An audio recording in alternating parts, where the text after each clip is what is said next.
अब ईरान इस युद्ध में लीड बना चुका है। यानी आप अगर सरल शब्दों में कहें तो अब ईरान इजराइल पर भारी पड़ रहा है और शायद यही वजह है कि नेतन्याहू को भागकर जो है फौरन अमेरिका जाना पड़ा है। देखिए, जिस तरह से लड़ाई जब शुरू हुई थी, शुरुआती 2 दिनों में हमने देखा था कि ईरान को बड़ा नुकसान हुआ, उनके काफ़ी कमांडर्स जो है वो उनकी शहादत हुई इस हमले के बाद। लेकिन उसके बाद पिछले 5 दिनों में जिस तरह से ईरान ने बड़े हमले किए हैं इजराइल के ऊपर, उससे बड़ी तबाही हुई है इजराइल में। और अब हालात यह है कि ईरान जो है वो इजराइल से इस युद्ध में कहीं आगे निकल चुका है, भारी पड़ रहा है इजराइल के ऊपर। देखिए, पहले हम हमलों की बात कर लें, उसके बाद नेतन्याहू की बात करते हैं। कल जैसा बताया जा रहा है कि तेल अवीव पर एक बार फिर ईरान ने अपनी सुपरसोनिक मिसाइल से अटैक किया है। अब देखिए, जो मिसाइल्स हमले हो रहे हैं, कल हमने अपने वीडियो में बताया था कि वो फतेह मिसाइल से हो रहे हैं, गदर से हो रहे हैं। ये 2 मिसाइल्स ऐसी हैं जिनसे सबसे ज्यादा नुकसान तेल अवीव में देखने को मिल रहा है।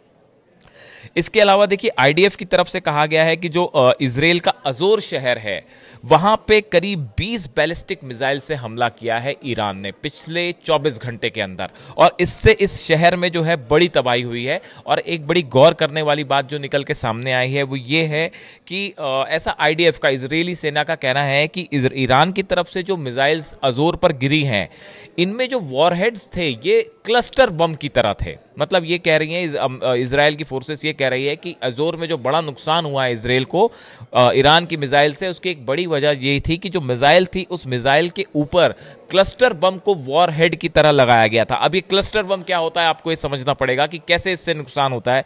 कि अगर आपने किसी मिसाइल के ऊपर या किसी ड्रोन से अगर क्लस्टर बम लॉन्च कर दिया, एक क्लस्टर बम के अंदर एक बड़ा सा बम, आप आसान भाषा में समझिए, उसमें कई छोटे छोटे बम होते हैं जिनकी संख्या 100 तक हो सकती है। और जमीन से कुछ ही ऊपर जैसे ही ये मिसाइल ब्लास्ट करता है, ये छोटे छोटे बम अलग दिशा में जाके ब्लास्ट करते हैं।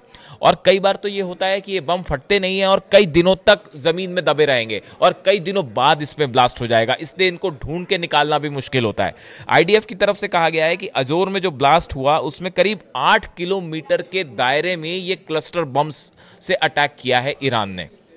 इससे बड़ी तबाही हुई है, कई घरों में आग लगी, काफ़ी सारे लोग इससे इंजर्ड हुए हैं। अब जो ईरान के मिसाइल से जो बम गिरे हैं अजोर में, अब इनको खोजने का काम आईडीएफ कर रही है, जो कि बेहद मुश्किल साबित हो रहा है और इसमें ये काफ़ी टाइम टेकिंग भी होता है।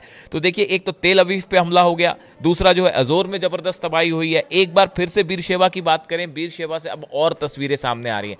कल हमने देखा था कि किस तरह से बीरशेबा पे बड़ा हाइपरसोनिक मिसाइल से अटैक किया था इसराइल ने, और उसके बाद जो है वहां पे आग की तस्वीरें दिखाई दी, कई घरों में बिल्डिंग्स में डैमेज हुआ, उसकी तस्वीरें सामने आई। अब और कुछ तस्वीरें सामने आई हैं जिससे ये अंदाज लग रहा है कि बीरशेबा में जो है बहुत बड़ा हमला हुआ है ईरान का, और इसको जो है एक बार फिर आयरन डोम जो है पूरी तरह से फेल हुआ रोकने में।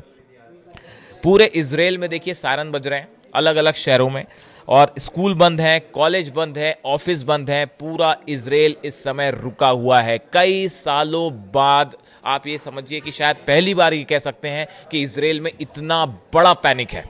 अब देखिए, जैसे ही ये पिछले 5 दिनों में ये बात तो तय है कि ये युद्ध अब पलट चुका है। ये ईरान जो है वो इजराइल पे भारी पड़ रहा है। इजराइल की तरफ से भी लगातार हमले हो रहे हैं, F-16, F-35 ईरान पर हमला कर रहे हैं, वहां भी तबाही हुई है। लेकिन अब इसमें 2 मत नहीं है कि जो तबाही इजराइल को हुई है उससे ईरान जो है वो अब इस युद्ध को जीतने लगा है। इसी बीच अब साफ खबर आती है कि नेतन्याहू जो हैं वो पहुंच गए हैं अमेरिका, और उन्होंने जेडी वेंस उपराष्ट्रपति हैं उनसे मुलाकात की है, ट्रंप एडमिनिस्ट्रेशन के लोगों से मुलाकात की है, ट्रंप से भी अभी उनकी मुलाकात होनी है। अब साहब, बात यह है कि आखिर एक वॉर के बीच में, वॉर चल रहा है, इतने बड़े हमले हो रहे हैं, नेतन्याहू को अमेरिका जाने की क्या जरूरत पड़ गई? उसकी 2 वजह समझिए। पहली बात तो ये पूरी तरह से असेसमेंट लगाने में इजराइल और इजराइल की खुफिया एजेंसी मोसाद इस बारे में अंदाज नहीं लगा पाई थी कि इतना बड़ा हमला ईरान की तरफ से हो जाएगा। और जो तबाही तेल अवीव में हुई है, बिरशेवा में हुई है, जेरूशलम में हुई है, अशदोद में हुई है, हाइफा में हुई है, करीब ऐसे 10 से 12 शहर हैं इजराइल के जहां सीधा हाइपरसोनिक मिसाइल्स ने हिट किया है।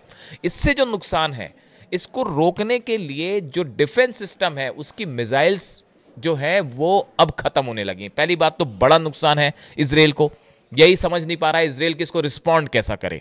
तो अब जो है इसराइल को अमेरिका की मदद की सख्त जरूरत है, वरना ये युद्ध यहां से इसराइल हार भी सकता है। हम बिल्कुल कुछ कई एक्सपर्ट्स ऐसा बता रहे हैं